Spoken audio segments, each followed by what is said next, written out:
मेरा नाम शोभा है। मैं एक साधारण मजदूर की बेटी थी। हम 8 भाई बहन थे। शोभा की 5 बहनें और 2 भाई। मेरा सबसे बड़ा भाई शादी के तुरंत बाद हमसे अलग हो गया। उसने कभी हमारी खबर नहीं ली। दादा पर हम 6 बहनों की जिम्मेदारी थी। वो दिन रात मेहनत करते, लेकिन उम्र बढ़ने और सेहत खराब होने के साथ साथ हम सबका गुजारा मुश्किल होता जा रहा था। दादा ने धीरे धीरे बड़ी बहनों की शादी कराई। उनकी हमेशा यही कोशिश रही कि बेटियां खुशहाल घरों में जाएं, ताकि जो गरीबी उन्होंने झेली वो उनकी बेटियों को न झेलनी पड़े। मैं सबसे छोटी थी। जब मैं जवान हुई तो दादा की चिंता और गहरी हो गई। वो रातों को जागकर मेरे लिए अच्छा वर ढूंढने की प्रार्थना करते। ऐसे में मेरे दादा के दोस्त मोहन अंकल मेरी जिंदगी में फरिश्ते की तरह आए। मोहन अंकल की बीवी का देहांत हो चुका था। अंकल के 2 बेटे थे, अजय और रोहन।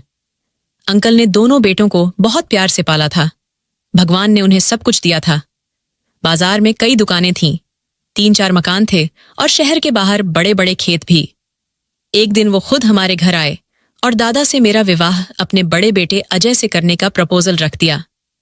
दादा को तो जैसे सपना सच हो गया। वो खुशी से उछल पड़े कि मेरी शादी अपने जान पहचान वाले घर में हो रही है, वो भी इतने अमीर परिवार में। सच तो ये है कि मैं भी बहुत खुश थी। अंकल का बड़ा बेटा अजय मुझे बचपन से ही पसंद था। जब भी मैं अंकल के घर जाती, मेरी नजर उसी को ढूंढती। वो मेरा पहला और इकलौता प्यार था। मैंने कभी सोचा भी न था कि मेरी ये खामोश मोहब्बत एक दिन हकीकत बन जाएगी। शादी की डेट फिक्स हुई और मैं अजय की दुल्हन बनकर अंकल के शानदार घर में एंट्री मार गई।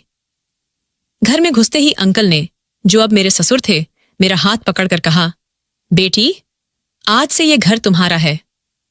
मेरी बीवी के जाने के बाद इस घर को एक औरत की जरूरत थी और तुमसे बेहतर कोई नहीं। उन्होंने घर की सारी जिम्मेदारियां मुझे सौंप दी। मैं उस घर की इकलौती महिला थी। मैं अपने हस्बैंड अजय के साथ साथ अपने ससुर और देवर रोहन का भी पूरा ख्याल रखती। रोहन मुझसे उम्र में छोटा और बहुत समझदार था। वो ज्यादातर अपनी पढ़ाई में लगा रहता, लेकिन जब भी मुझसे बात करता उसकी नजरें हमेशा नीची रहती। मैंने उस घर को जन्नत जैसा बना दिया था। मैं सोचती कि सबको खुश रखकर अपने हस्बैंड का दिल जीत लूंगी। मैं अजय से बेपनाह मोहब्बत करती थी। वो अक्सर लेट नाइट तक काम में बिजी रहता, लेकिन मैं उसके बिना खाना न खाती। रोज उसका इंतजार करती, लेकिन अजय का नेचर हमेशा ठंडा था। वो मुझसे कम बातें करता और मेरे पास बैठने से भी हिचकिचाता।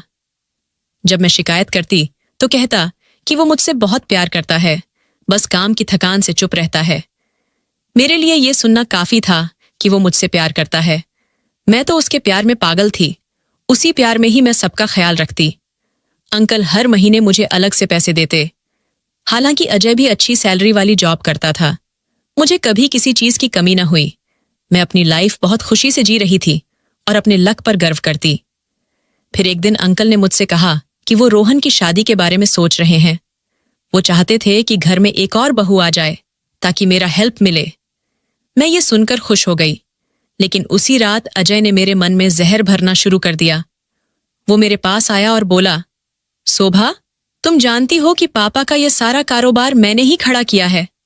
बाजार की सारी दुकानें मेरी मेहनत की फल हैं। मैंने कहा, तो इसमें क्या गलत है? आपने अपने पापा की हेल्प की है। उसने मेरी बात को इग्नोर कर दिया और बोला, पापा चाहते हैं कि रोहन को भी बराबर शेयर मिले, क्योंकि सारी संपत्ति उनके नाम पर है, इसलिए दोनों बेटों में बराबर डिवीजन होगा।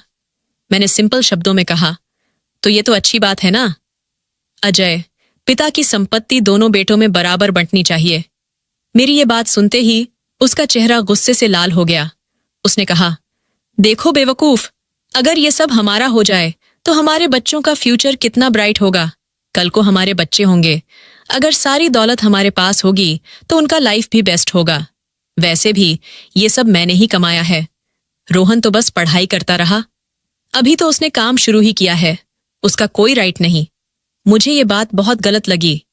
मैं बोली, लेकिन अजय, मुझे लगता है कि अंकल की संपत्ति दोनों बेटों में बराबर बंटनी चाहिए, वरना यह अन्याय होगा। मेरा इतना कहना था कि वो भड़क गया। बोला, तुम तो पूरी तरह बेवकूफ औरत हो। तुम्हें ना खुद की फिक्र है, ना हस्बैंड की। तुम चाहती हो कि सब कुछ बंट जाए, और फिर हमारे पास क्या बचेगा? मैं तो रोड पर आ जाऊंगा। अपने हस्बैंड को इतना गुस्सा देखकर मैं डर गई। मैंने तुरंत कहा, नहीं नहीं, मेरा वो मतलब न था, मैं तो बस पूछ रही थी। अच्छा, आप बताओ तो अंकल को कैसे मनाएंगे? मेरी बात में अपनी चिंता देखकर उसकी आंखों में एक अजीब शरारत चमक उठी। वो मेरे पास आया और धीमे आवाज में बोला, इसका एक सॉल्यूशन मेरे पास है, ऐसा सॉल्यूशन जो सिर्फ तुम ही कर सकती हो। मेरा दिल किसी अनजाने डर से जोरों से धड़कने लगा। मैंने कांपती आवाज में पूछा, क्या सॉल्यूशन है तुम्हारे पास? वो हल्की सी ठंडी हंसी हंसा और बोला, काम सिंपल है शोभा, थोड़ी हिम्मत चाहिए। तुम्हें कहना होगा कि रोहन तुम्हारी इज्जत पर हाथ डालना चाहता है। ये सुनते ही मेरे पैरों तले जमीन खिसक गई। मैं एकदम पीछे हटी और डरते हुए बोली, क्या कह रहे हो अजय? मैं ऐसा कैसे कर सकती हूं? भगवान का नाम लो। रोहन तो मुझे भाभी ही नहीं, बड़ी बहन मानता है। उसने कभी नजर भी ना उठाई मेरी तरफ। अजय गुस्से में बोला, तुमसे तो कुछ होता ही नहीं। मैंने कब कहा कि उसने तुम्हें छुआ है? लेकिन तुम तो ये बात तो कह सकती हो ना। मेरे आंसू रुक ही ना रहे थे। मैंने कहा, इससे क्या फायदा होगा अजय? लोग तो मुझ पर ही इल्जाम लगाएंगे ना। अंकल क्या सोचेंगे? मेरी ही बदनामी होगी। उसने मेरी बांह पकड़कर हिलाते हुए कहा, कोई कुछ न कहेगा, तुम्हारी बदनामी न होगी, बल्कि इससे मैं पापा से कहूंगा कि रोहन को घर से निकाल दें और उसके शेयर की संपत्ति भी मेरे नाम हो जाएगी। पापा तो वैसे भी उससे नाराज रहते हैं, गुस्से में उसे संपत्ति से बाहर फेंक देंगे। इतना बड़ा गुनाह करते हुए जब वो पकड़ा जाएगा तो कौन रखेगा उसे यहां?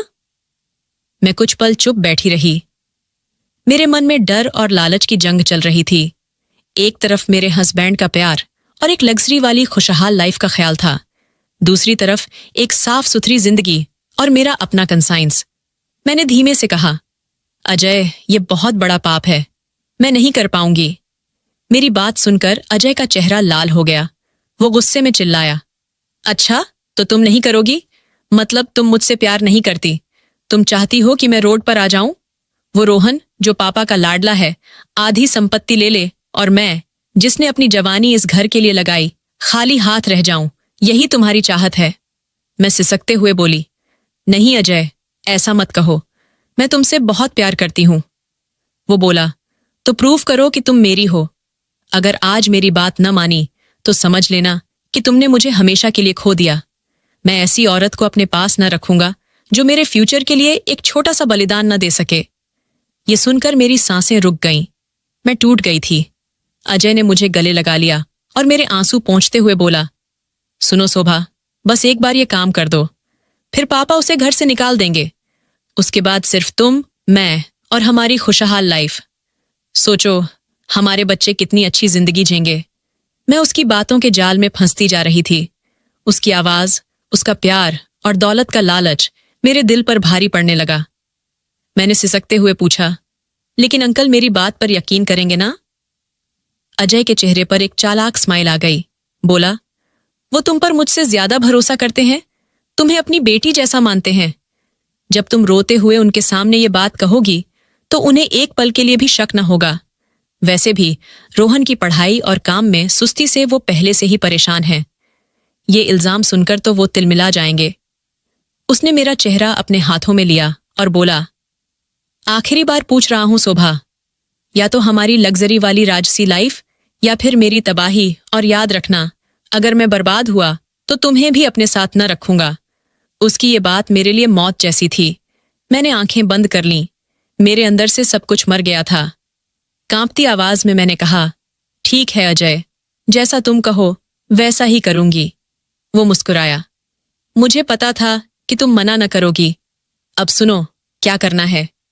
कल दोपहर जब मैं जानबूझकर घर से बाहर निकलूंगा और पापा अपने रूम में आराम कर रहे होंगे, तब तुम रोहन को किसी बहाने से अपने रूम में बुलाओ। उसने मुझे पूरी प्लानिंग बता दी, जो मेरी और रोहन की लाइफ को हमेशा के लिए बदलने वाली थी। अगली दोपहर मेरी लाइफ की सबसे मुश्किल दोपहर थी। सुबह से ही मेरा दिल अजीब डर से धड़क रहा था। अजय ने ब्रेकफास्ट टेबल पर बिल्कुल नॉर्मल बिहेव किया, लेकिन जाते वक्त मेरे कान के पास आकर बोला, याद रखना शोभा, आज का दिन हमारी किस्मत का फैसला करेगा। पापा अपने रूम में हैं, वो लंच के बाद रेस्ट करते हैं। रोहन नीचे स्टडी रूम में है। मैं 1 घंटे के लिए बाहर जा रहा हूं, यही चांस है, कोई गलती मत करना।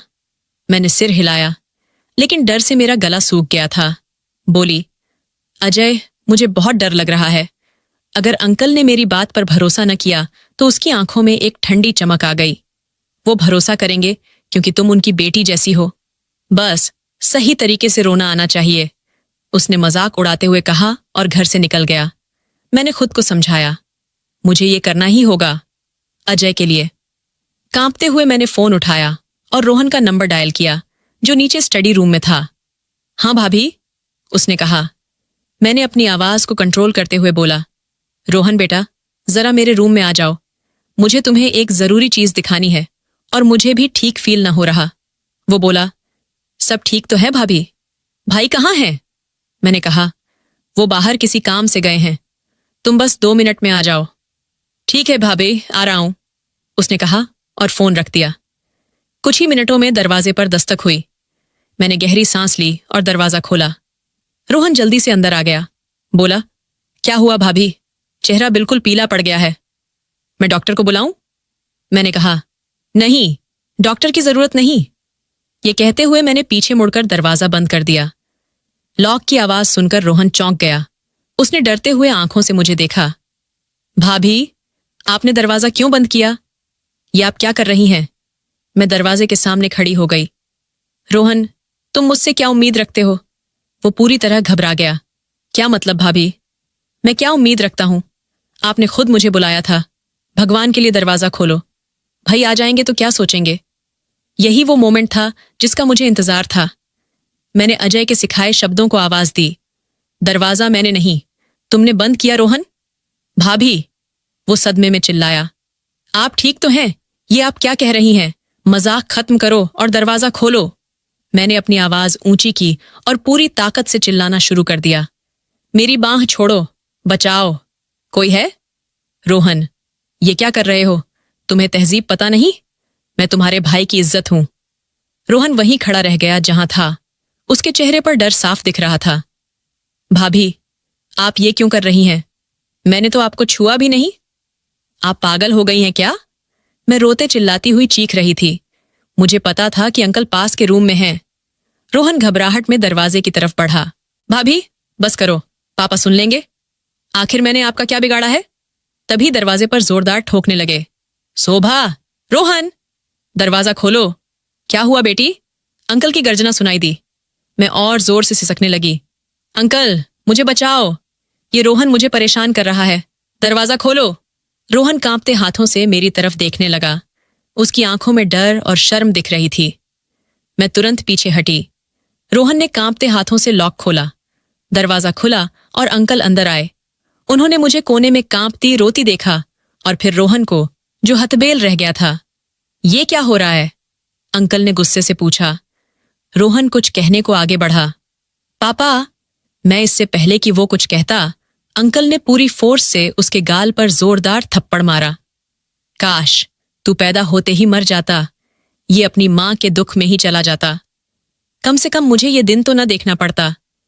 रोहन गाल पर हाथ रखकर सदमे में उन्हें देख रहा था। ये मेरी बहू नहीं, मेरी बेटी है।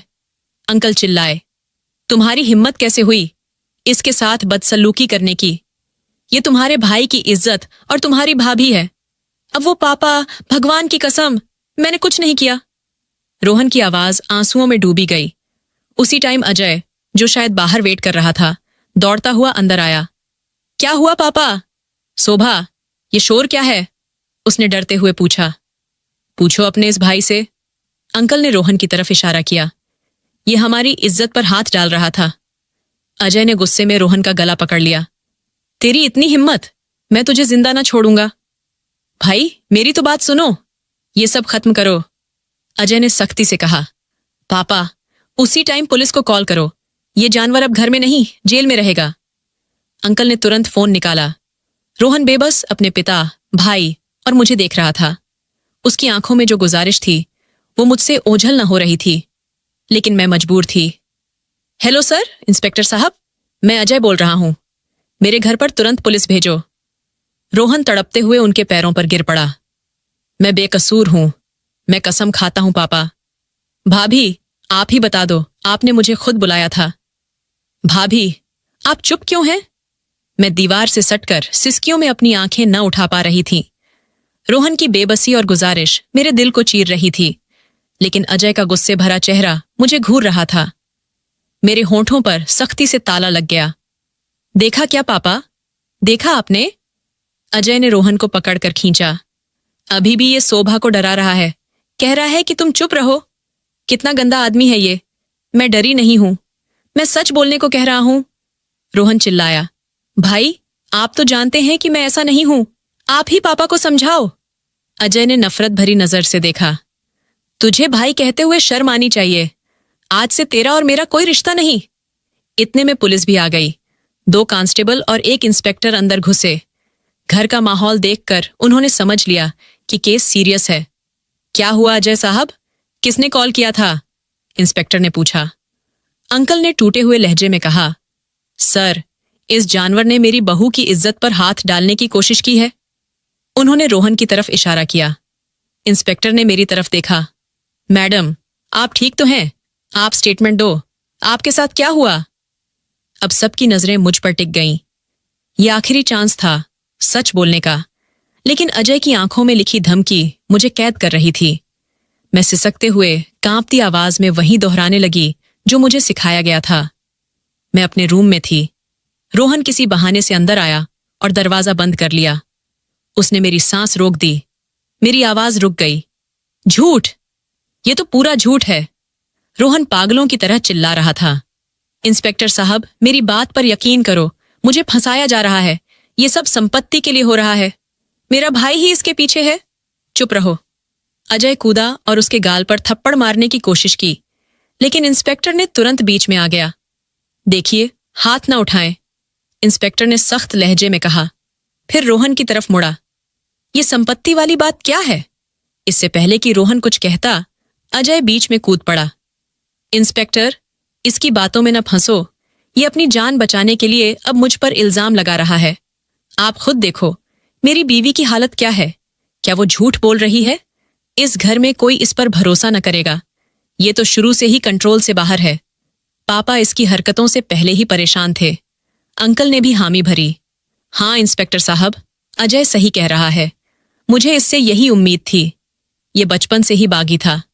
मैंने इसकी मां के जाने के बाद इसे बेटे की तरह पाला और इसने मुझे यही फल दिया। इसने मेरी बेटी जैसी बहू पर गंदी नजर डाली। अंकल का चेहरा गुस्से और बेबसी से भरा हुआ था। वो अपने बेटे की तरफ देखकर बोले, इंस्पेक्टर साहब, मैं चाहता हूं कि आप इसे तुरंत अरेस्ट करो। मैं इस पर अपनी बहू के साथ रेप अटेम्प्ट का केस दर्ज करवाना चाहता हूं। इसे सख्त सजा मिलनी चाहिए। इंस्पेक्टर थोड़ा नरम पड़ा।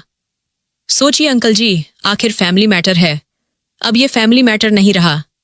अजय गरजा, ये हमारी इज्जत का सवाल है। इसे यहां से ले जाओ। इसका साया भी अब इस घर में न पड़े।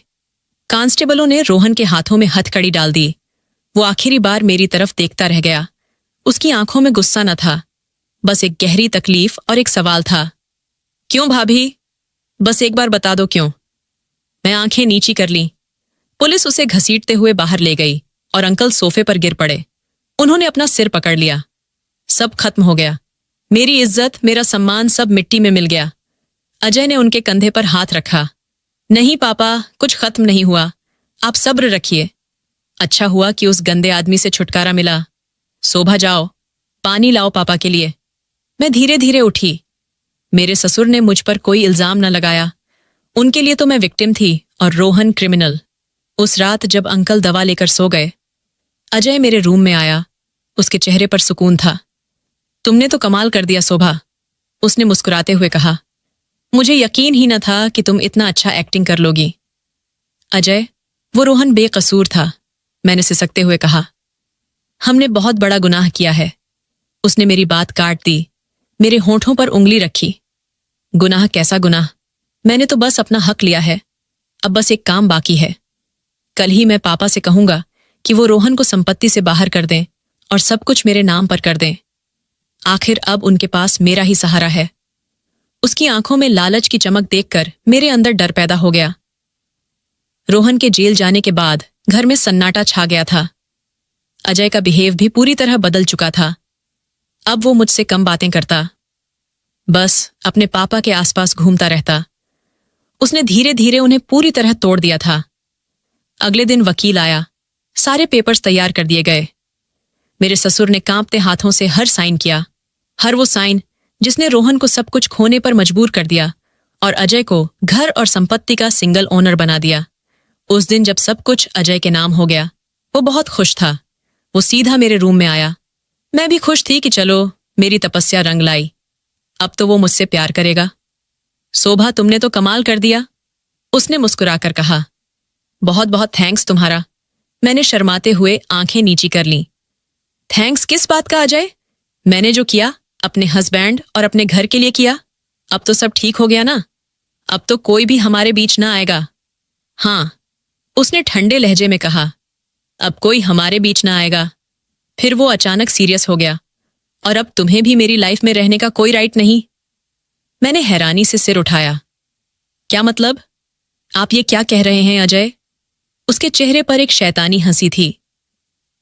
मैं वही कह रहा हूं जो तुम सहन न कर पाओगी। जो औरत दूसरे पर झूठा इल्जाम लगा सकती है, वो खुद कैसी होगी? सोचो जरा, तुम जैसी औरत तो गंदी ही होती है। मेरा दिमाग सुनते ही सुन्न हो गया। अजय, ये सब तो आपने मुझसे करवाया था संपत्ति के लिए, आपकी मोहब्बत के लिए। मोहब्बत? वो हंस पड़ा। तुम जैसी लालची औरत से मोहब्बत? मैंने तुम्हें सिर्फ यूज किया। और सच कहूं, तुम यूज होने लायक ही थीं।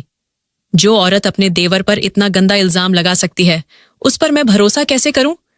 क्या पता कल को संपत्ति के लिए मुझ पर ही कोई इल्जाम लगा दो।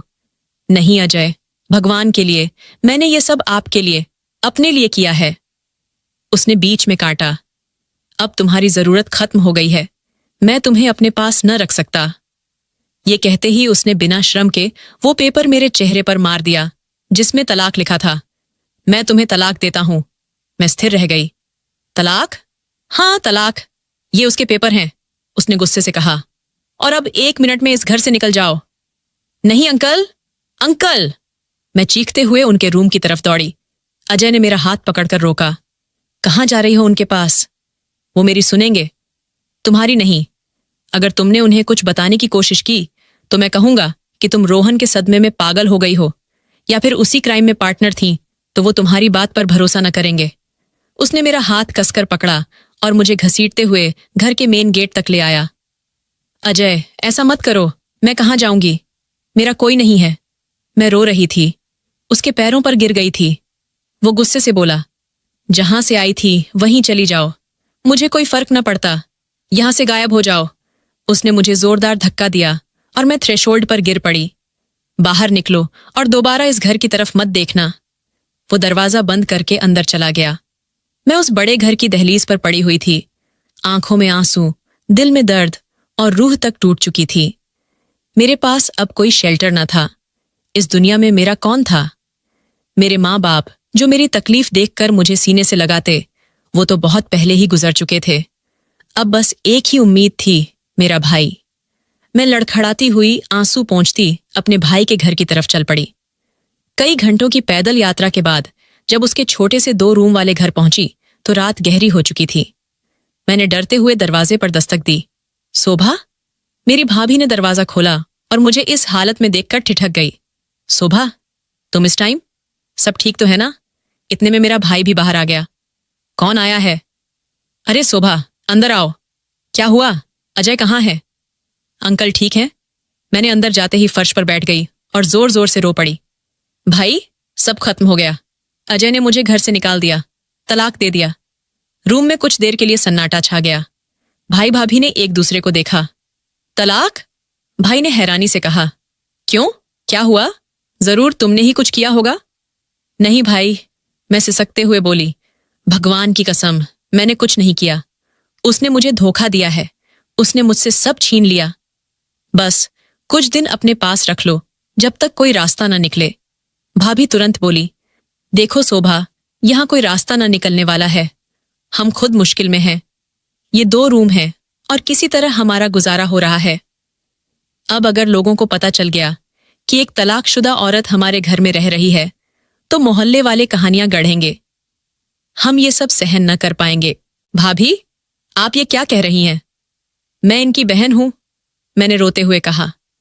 भाई का चेहरा सख्त हो गया। शादी के बाद बहनें पराई हो जाती हैं। शोभा, तुम्हारा घर वहीं था जिसे तुमने खुद बर्बाद किया। अब हम तुम्हें रखकर अपनी लाइफ बर्बाद न कर सकते। भाई, भगवान के लिए। मैं उसके पैरों पर गिर गई। मुझे बाहर मत निकालो, मैं कहाँ जाऊंगी? वो बोला, ये मेरी प्रॉब्लम नहीं है। फिर उसने मेरा हाथ पकड़ा और धक्का देकर घर से बाहर निकाल दिया। यहां से चली जाओ, दोबारा मत आना। तलाकशुदा औरत के लिए यहां कोई जगह नहीं है। जहां से आई थी वहीं चली जाओ। भाई, मैं चीखती रही, लेकिन उसने भी दरवाजा मेरे मुंह पर बंद कर दिया। अब मैं सच में रोड पर थी। रात के अंधेरे में वही फुटपाथ पर बैठकर रोती रही। मुझे रोहन याद आ गया, वो आदमी जिसे मैंने बेकसूर होने के बावजूद जेल भिजवा दिया था और आज खुद मैं अपनी सजा भुगत रही थी। सुबह हुई तो मुझे अपनी बहनों का ख्याल आया। मेरे दादा कहते थे, मैंने सब बेटियों की शादी अच्छे घरों में की है। मुझे लगा कि वो जरूर मेरी मदद करेंगी। मैं सबसे पहले अपनी बड़ी बहन के घर गई। उसने मुझे देखा तो मुस्कुराई। अरे शोभा, आओ आओ, बैठो। उसने मुझे चाय दी, पानी दिया। मैंने झिझकते हुए कहा, वो अजय से थोड़ा झगड़ा हो गया है। मैं 1-2 दिन तुम्हारे पास रुकना चाहती हूं। अरे हाँ हाँ, क्यों नहीं, ये भी तुम्हारा घर है, उसने तुरंत कहा। हस्बैंड गुस्सा होते हैं तो ऐसा कर देते हैं, लेकिन गुस्सा ठंडा होने पर खुद लेने आ जाएंगे। 2 दिन बीत गए, लेकिन अजय न आया। अब बड़ी बहन और बहनोई के चेहरे बदलने लगे। एक शाम बहन मेरे पास आई और बोली, शोभा, सच बता, मामला सिर्फ झगड़े का है या कुछ और? मैं अब झूठ न बोल सकी और रो पड़ी। उसने मुझे तलाक दे दिया है, घर से निकाल दिया है। क्या तलाक? वो स्थिर रह गई। फिर मेरी बहनोई की तरफ देखा, जो गुस्से से मुझे घूर रहा था। देखो शोभा, उसने घबराते हुए कहा, मेरे ससुराल वाले बहुत सख्त हैं। अगर उन्हें पता चल गया कि मेरी तलाकशुदा बहन यहां रह रही है तो मेरी लाइफ बर्बाद कर देंगे। तुम कोई और जगह ढूंढ लो, मैं मजबूर हूं। मैं वहां से भी निकाल दी गई। फिर बाकी बहनों के पास गई, लेकिन किसी ने मुझे न रखा। सबको अपनी अपनी इज्जत और ससुराल की नाराजगी का डर था। मैं पूरी तरह अकेली हो चुकी थी। दरवाजा दरवाजा भटक रही थी। मुझे लगने लगा कि भगवान मुझे मेरे किए की सजा दे रहा है। मैंने एक आदमी का घर, उसकी इज्जत, उसकी लाइफ बर्बाद की थी और आज खुद बेघर, बेइज्जत और जिंदा लाश बन गई थी। सड़कें अब मेरा घर बन चुकी थीं।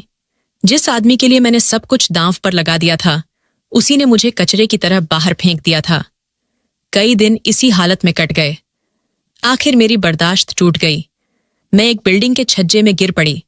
तभी मेरी नजर एक बोर्ड पर पड़ी, अनाथालय में महिला सहायक की जरूरत है। मेरे अंदर अनजाने से हिम्मत आ गई। मैं धीरे धीरे उठी और अनाथालय के गेट पर दस्तक दी। एक बूढ़ी और सख्त लेकिन दयालु चेहरा सामने आया। वो अनाथालय की सुपरवाइजर थी। क्या चाहिए बेटी? उसने मुझे अनजाने देखकर पूछा। मुझे जॉब चाहिए। मेरी आवाज कांप रही थी। मैं पढ़ी लिखी हूं, बच्चों को संभाल लूंगी, सफाई भी कर लूंगी। बस सिर छिपाने की जगह और 2 टाइम का खाना मिल जाए। सुपरवाइजर ने कुछ देर मुझे गौर से देखा। हस्बैंड ने छोड़ दिया है। मैंने सिर झुका लिया। आंखों से आंसू बह निकले। हमारी सैलरी बहुत कम है, उसने कहा, लेकिन ठीक है, अंदर आ जाओ। आज से तुम इन बच्चों की देखभाल करोगी।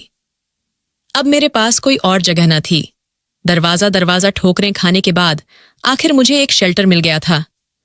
मैं वहां दिन भर अनाथ बच्चों की केयर करती, उन्हें पढ़ाती, खिलाती, और जब वो मुस्कुराते तो मुझे लगता जैसे मेरी लाइफ को फिर से कोई मकसद मिल गया है। उन मासूम चेहरों में मुझे सुकून मिलता। मुझे लगता कि जैसे मैं अपने के गुनाहों का प्रायश्चित कर रही हूं। मैंने धीरे धीरे अजय को अपनी यादों से भगाना शुरू कर दिया था। अब मैं उसे याद करके दुखी न होना चाहती थी। सब कुछ ठीक चल रहा था। फिर एक दिन अनाथालय में हलचल मच गई। सुपरवाइजर मैम सुबह से सबको ऑर्डर दे रही थी। शोभा, बच्चों को अच्छे से सजाओ। आज शहर के बड़े उद्योगपति रोहन जी दान देने आ रहे हैं। वो हमारे अनाथालय के मुख्य सहयोगी हैं। रोहन जी? मैंने नाम सुनते ही थोड़ा सरप्राइज होकर दोहराया। सुपरवाइजर मैम बोली, हाँ, बहुत अच्छे इंसान हैं। सुना है कई साल पहले उनके पापा ने उन्हें घर से निकाल दिया था, लेकिन देखो आज अपनी मेहनत से वो कहाँ पहुंच गए हैं। मेरा दिल एकदम जोर से धड़कने लगा। नहीं, ये वो ना हो सकता। ये तो सिर्फ नाम का कोइंसिडेंस होगा। थोड़ी देर बाद एक चमचमाती ब्लैक कार गेट के पास रुकी। बच्चे सब लाइन में खड़े थे। मैं बच्चों को हैंडल कर रही थी और एक पिलर के पीछे जाकर खड़ी हो गई। कार से एक बहुत स्मार्ट, कल्चर्ड और महंगे कपड़ों वाला आदमी बाहर निकला। उसे देखते ही मेरे पैरों तले जमीन खिसक गई। मैं कांपने लगी। वो रोहन था, मेरा देवर। लेकिन अब वो पुराना सिंपल शर्मीला रोहन न था। अब वो एक अमीर, अनुभवी और प्रभावशाली आदमी था। मैं उसे देखकर तुरंत दीवार के पीछे छिप गई। मेरा दिल इतनी स्पीड से धड़क रहा था कि जैसे बाहर आ जाएगा। लेकिन उसने भी मुझे देख लिया था। सुपरवाइजर मैम उसे अनाथालय के अंदर इंट्रोड्यूस कर रही थीं। जब वो मेरे पास आया, मैंने जल्दी से चेहरा दूसरी तरफ कर लिया। और ये शोभा है। सुपरवाइजर मैम ने मेरा इंट्रो दिया। बच्चों का बहुत ख्याल रखती हैं। रोहन वहीं रुक गया। मैंने फील किया कि वो सिर्फ मुझे ही देख रहा है। आपको छिपने की जरूरत नहीं। उसकी गंभीर आवाज मेरे कानों में पड़ी। मुझे समझ न आया कि मैं क्या करूं। इससे पहले कि मैं कुछ सोच पाती, वो अमीर आदमी सब बच्चों और स्टाफ के सामने मेरे पैरों पर गिर पड़ा। मैं हैरानी में 2 कदम पीछे हटी। रोहन, ये क्या कर रहे हो? उठो, लोग देख रहे हैं। वो मेरे पैरों पर बैठा रो रहा था। मुझे माफ कर दो शोभा, प्लीज माफ कर दो। मेरी वजह से तुम्हारी लाइफ बर्बाद हो गई। मैं कंफ्यूज हो गई। नहीं रोहन, ऐसा मत बोलो। तुम्हारी वजह से नहीं, मेरे खुद के लालच ने मेरी लाइफ बर्बाद की है। मैं तुम्हारी गुनहगार हूं। मैंने उस आदमी पर भरोसा करके तुमसे तुम्हारा सब कुछ छीन लिया, जिसने मुझे बाद में छोड़ दिया। रोहन ने सिर उठाया। आंखों में आंसू थे।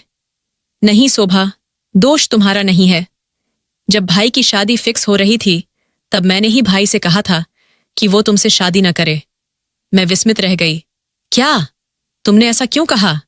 क्योंकि, उसकी आवाज कांप गई। क्योंकि मैं तुम्हें चाहता था। पूरा अनाथालय जैसे सन्नाटे में डूब गया। बच्चे, सुपरवाइजर मैम और बाकी स्टाफ सब हमें देख रहे थे। मैं पत्थर की तरह खड़ी थी। जो आदमी मेरी लाइफ की तबाही की याद था, वो आज मेरे पैरों पर बैठकर खुद को मेरी वजह से गुनहगार कह रहा था। रोहन, उठो, भगवान के लिए उठो। मैंने उसे थामा। लोग देख रहे हैं, प्लीज यहां ड्रामा मत बनाओ। वो धीरे धीरे उठा। उसकी आंखों में आंसू थे, लेकिन लहजा टूटा हुआ था। सुपरवाइजर मैम हमारे पास आई। सब ठीक तो है ना रोहन जी? हाँ, सब ठीक है, रोहन ने खुद को कंट्रोल करते हुए कहा। ये मेरी पुरानी जान पहचान है। प्लीज मुझे इनसे कुछ मिनट अकेले में बात करने दो। सुपरवाइजर मैम ने शक भरी नजर से देखा, फिर बच्चों को इशारे से अंदर भेज दिया। अब हम दोनों अकेले थे। मैं कांपती आवाज में बोली, रोहन, तुमने कहा तुम मुझे चाहते थे। कब से? उसने गहरी सांस ली। शायद तब से जब से मैं होश संभाला था। मैं तुम्हें अपने घर आते जाते देखता था, लेकिन तब मैं बच्चा था, पढ़ाई कर रहा था। कभी हिम्मत ही ना हुई कि तुमसे या पापा से कुछ कहूं। फिर जब पापा ने भाई का विवाह तुमसे फिक्स किया, मैंने उसकी बात काटी। तो तुमने क्या किया? तब मैं अंदर से टूट गया था। मुझे पता था कि भाई तुम्हें चाहते न थे। वो बस पापा के प्रेशर में ही तुमसे शादी कर रहे थे। मैं हैरान रह गई। क्या अजय मुझे चाहते न थे? नहीं। रोहन की आवाज में कड़वाहट थी। इसीलिए तो मैंने गलती की। मैंने भाई से अकेले में इस बारे में बात की। मैंने कहा, भाई, आप शोभा से शादी मत करो। आप तो उन्हें चाहते भी ना हो। मैंने उनसे कहा कि मैं तुम्हें चाहता हूं और पढ़ाई खत्म होते ही खुद पापा से तुम्हारा रिश्ता लेकर आऊंगा। मेरे पैरों तले जैसे जमीन खिसक गई। तो अजय ने क्या कहा? वो कड़वा सा हंस पड़ा। उन्होंने मेरा मजाक उड़ाया। बोले, जो चीज अजय की हो जाए उस पर कोई और नजर न डाल सकता। और फिर अगले ही दिन उन्होंने शादी के लिए हाँ कर दी। मैं रोने लगी। तो मेरी शादी प्यार से नहीं, जिद पर हुई थी। रोहन ने सिर हिलाया। असली तबाही तो उसके बाद हुई, जब उन्हें पैसों का लालच हुआ। उन्हें मुझसे बदला लेने का इससे बेहतर मौका न मिला। बदला कैसा बदला? वो इस बात का बदला कि मैंने उनकी संपत्ति को चाहने की हिम्मत की थी। वो शादी के बाद भी मुझ पर ताने मारते थे। क्यों रोहन, अभी भी मेरी बीवी पर नजर है। मैं हंसकर टाल देता, लेकिन वो बात धीरे धीरे आग बन गई। उन्होंने मुझे पापा की नजरों में बदनाम कर दिया, ये दिखाने के लिए कि मैं तुम पर गलत नजर रखता हूं। शोभा, उन्होंने तुम्हारे मन में भी लालच का बीज बोया और मेरी मोहब्बत को मेरे खिलाफ यूज किया। असली गुनाह मेरा था। अगर मैं तुम्हें चाहता था तो मुझे सबको साफ बता देना चाहिए था, न कि अपने उस क्रूर भाई से इस बारे में बात करनी चाहिए थी। अगर मैं चुप रहता तो शायद आज न वो तुम्हें मजबूर करता और न तुम्हारी लाइफ ऐसे बर्बाद होती। रोहन वहीं रो पड़ा। मुझे माफ कर दो शोभा, बस एक बार माफ कर दो। मैंने उसे दिल से माफ कर दिया, लेकिन सच कहूं तो दोष मेरा भी था।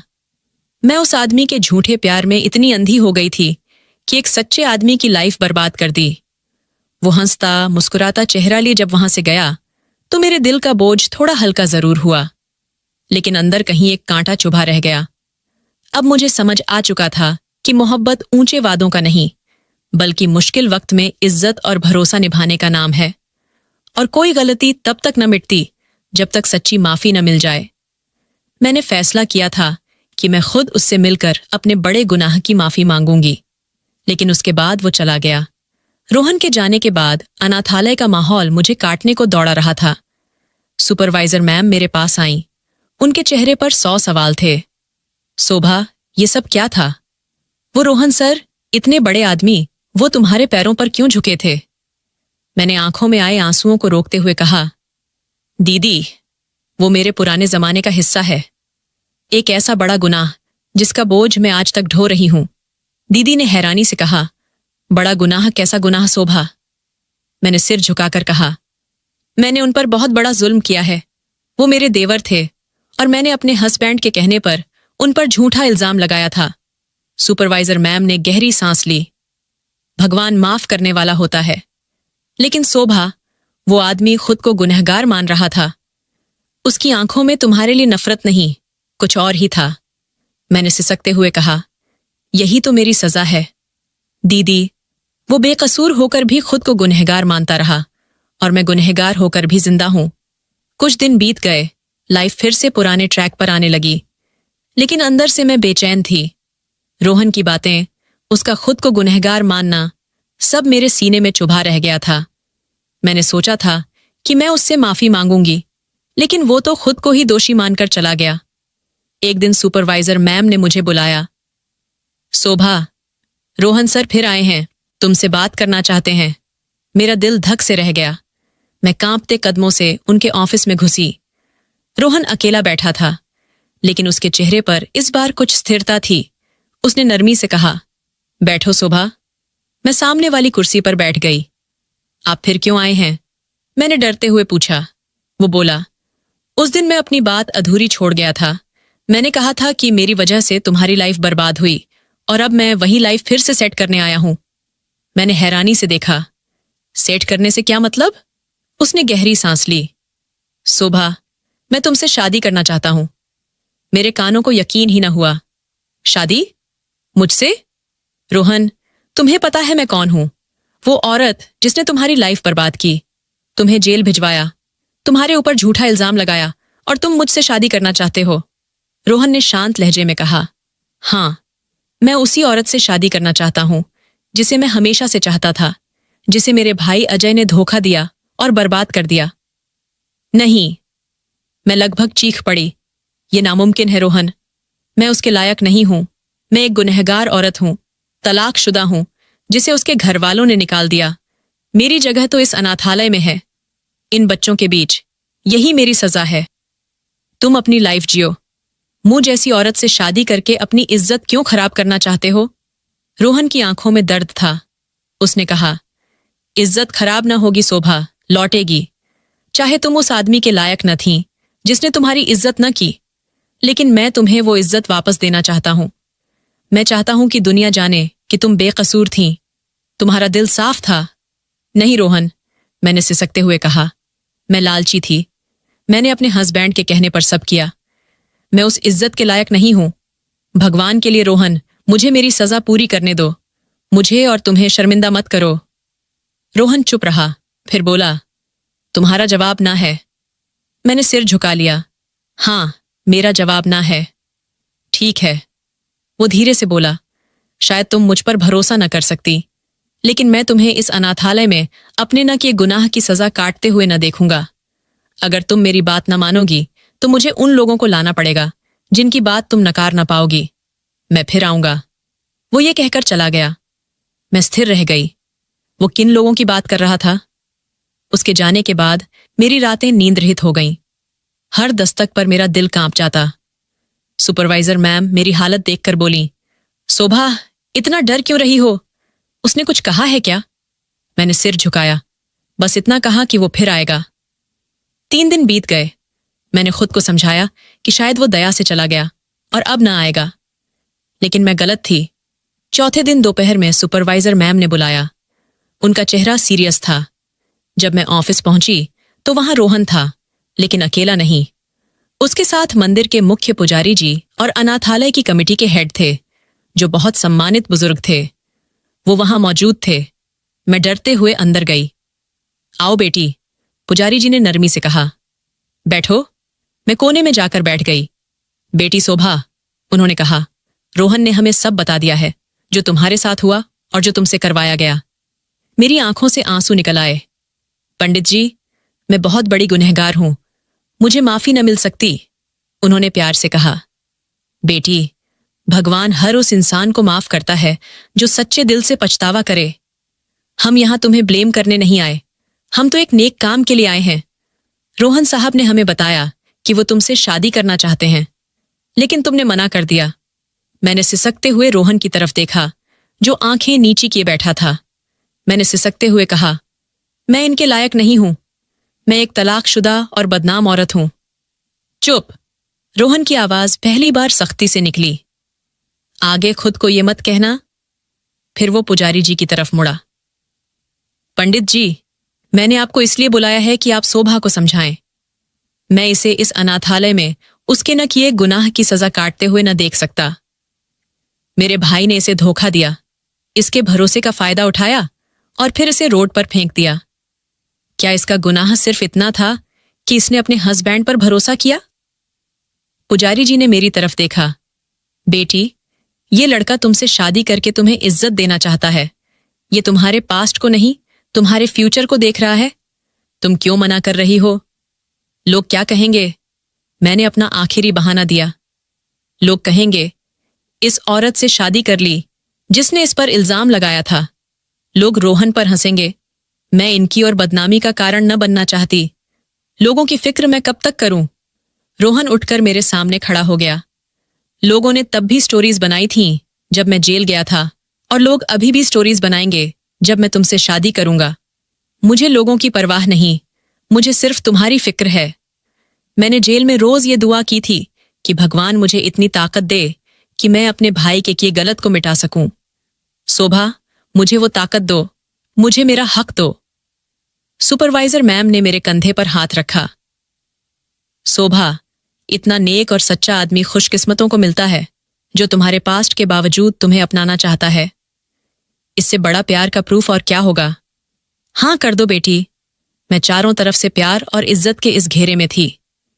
पुजारी जी और बाकी बुजुर्गों की मौजूदगी में मेरा मना करना नामुमकिन हो गया था। मैंने आंसुओं के बीच सिर झुका दिया। उसी शाम अनाथालय के आंगन में पुजारी जी ने मेरा और रोहन का विवाह करवा दिया। गवाहों में अनाथालय का स्टाफ शामिल था।